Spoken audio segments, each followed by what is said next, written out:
बिस्मिल्लाहिर्रहमानिर्रहीम। नाजरीन, मेरा नाम नासिर गोंदल है। आज गोंदल ग्रुप ऑफ मार्केटिंग के प्लेटफॉर्म से मैं आपकी खिदमत में हाजिर हूँ। गोंदल ग्रुप ऑफ मार्केटिंग आपको पता है जी, रावलपिंडी इस्लामाबाद में रियल एस्टेट का शोबा है, उसमें सर्विसेज दे रही है और इसके अलावा कंस्ट्रक्शन का अभी हमने शुरू किया हुआ है अल्हम्दुलिल्लाह। गोंदल ग्रुप ऑफ मार्केटिंग की टीम रावलपिंडी इस्लामाबाद में मुख्तलिफ लोकेशन के ऊपर हमारे विलास के प्रोजेक्ट है, कमर्शियल प्रोजेक्ट है, हाई राइज बिल्डिंग बन रही है। और इसके अलावा अगर आप घर बनाना चाह रहे हैं या प्लॉट अपना सेल या परचेज करना चाह रहे हैं तो आप वीडियो के साथ हमारा कॉन्टैक्ट नंबर मौजूद है, आप हमसे रब्ता करें। बैरियर टाउन के हवाले से एक खबर आई थी पिछले दिनों कि बैरियर टाउन लाहौर के अंदर, आपको सबसे पहले उसके ऊपर थोड़ी सी बात कर लेते हैं कि बैरियर टाउन के जो मालिक है मलिक रियाज साहब और उनके बेटे अली रियाज साहब, इनके केसेस वगैरह बने थे और उन केसेस में सुप्रीम कोर्ट ने इनको जो है ये पेश ना होने की वजह से इश्तिहारी भी डिक्लेयर कर दिया था और इनके जितने इनके नाम पे असासाजात थे वो भी उन्होंने जब्त कर लिए। और उसके बाद बैरियर टाउन का मैंने आपको पहले बताया था कि बैरियर टाउन एक अलग ऑर्गेनाइजेशन है, उसका काम अपना तरीकाकार है, मलिक रियाज साहब के पर्सनल मामलात हैं, वो चीजें हैं। बहरहाल अभी जो खबर आई है ये बड़ी हैरान कुन भी खबर है और थोड़ी तशवीशनाक भी खबर है कि बैरियर टाउन लाहौर की वापडा जो लेस्को है उन्होंने बिजली जो है वो बंद कर दी है। और उसमें जब मैंने उसकी खबर की तहकीक की तो पता चला कि तकरीबन कोई 75 से 80 करोड़ रुपए का बिल जो है वो बैरियर टाउन लाहौर की तरफ से जो है वो नहीं पे किया गया। और ये आपको बताया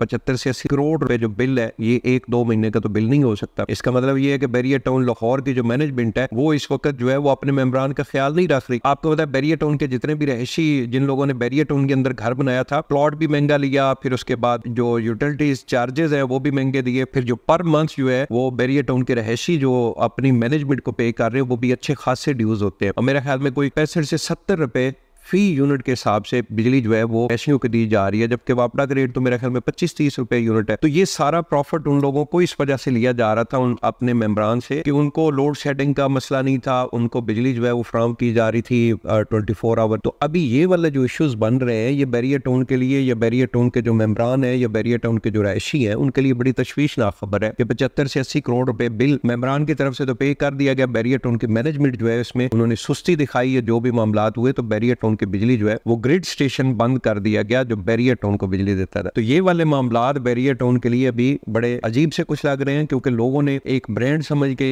एक लग्जरी लिविंग स्टैंडर्ड देख के बैरियर टाउन के अंदर घर बनाया था और बैरियर टाउन के अंदर इन्वेस्टमेंट की थी। और इस तरह के मसाइल का आना जो है वो इन्वेस्टर के लिए जो है वो बड़ी हैरान कुन खबर होती है। लोग आगे इन्वेस्टमेंट नहीं करेंगे। बैरियर टाउन एक ब्रांड है, उनका नाम था, मलिक रियाज साहब मामला ठीक कर लेंगे, लेकिन ऐसा ऐसा मामला जो है वो खराबी की तरफ जा रहे हैं। मलिक रियाज साहब का पाकिस्तान ना आना और मामलात और फिर मैनेजमेंट जो है वो इस वक्त सुस्ती का शिकार है। बैरियर टाउन के पास फंड ना होना, 75 से 80 करोड़ रुपए क्यों नहीं पेमेंट की दी, ये बहुत सारी चीजें जो है ये ठीक नहीं है। मैंने इससे पहले भी लोगों को मशवरा दिया था कि अब एक जो पहले एक ट्रेंड था कि बैरियर टाउन की इन्वेस्टमेंट जो है वो बहुत ज्यादा सेफ है, आप हर बंदा जो है वो आंखें बंद करके उसके अंदर इन्वेस्टमेंट कर ले। अभी बहुत सोच समझ के आप इन्वेस्टमेंट करें। और इस वक्त रावलपिंडी बैरियर जो है उसके मामला ठीक चल रहे हैं। लाहौर की ये खबर है और ये भी हो सकता है कि अगले 1-2 दिन के अंदर मामला जो है वो हल हो जाए। बैरियर टाउन के मैनेजमेंट जो है वो अपने मेंबरान के लिए काम करे और बिल पे करके वापडा ये चीजें जो है वो क्लियर करे। तो ये एक मसाइल पाकिस्तान के अंदर चलते रहते हैं। जो प्राइवेट बड़ा डेवलपर होता है उसके खिलाफ एक्शन चीजें और ये चलती रहती है। बेसिकली डेवलपर की भी बहुत सारी गलतियां होती हैं। डेवलपर के पास भी जब पैसा आता है तो वो बहुत सारे जो पाकिस्तान के सियासी मामलात है स्पेशली उनमें दखल अंदाजियां शुरू हो जाती हैं। ये बहुत सारे डेवलपर ऐसा कर रहे हैं और मैंने सच्ची बात है अभी तक एक डेवलपर चौधरी अब्दुल मजीद साहब को देखा है कि उनके इस तरह के किसी किस्म की लिटिगेशन वाले मामलात या गवर्नमेंट की सियासी जो मामलात है उनमें वो नहीं आ रहे। बाकी बहुत सारे डेवलपर आप देख ले, पार्कवे सिटी की जो मालिक है वो भी इस वक्त इलेक्शन में है, ब्लूवुड सिटी की मैनेजमेंट भी इलेक्शन सियासी अमल में शामिल है। बैरियर टाउन के जो मालिक मलिक रियाज साहब है वो तो आपको बताया हुकूमतें बनाने गिराने और पूरी एक किस्म की उनकी ग्रिप थी गवर्नमेंट के मामला जो जोड़ तोड़ के मामला हैं इसमें वो इन्वॉल्व रहे और अभी तक शायद इन्वॉल्व होंगे।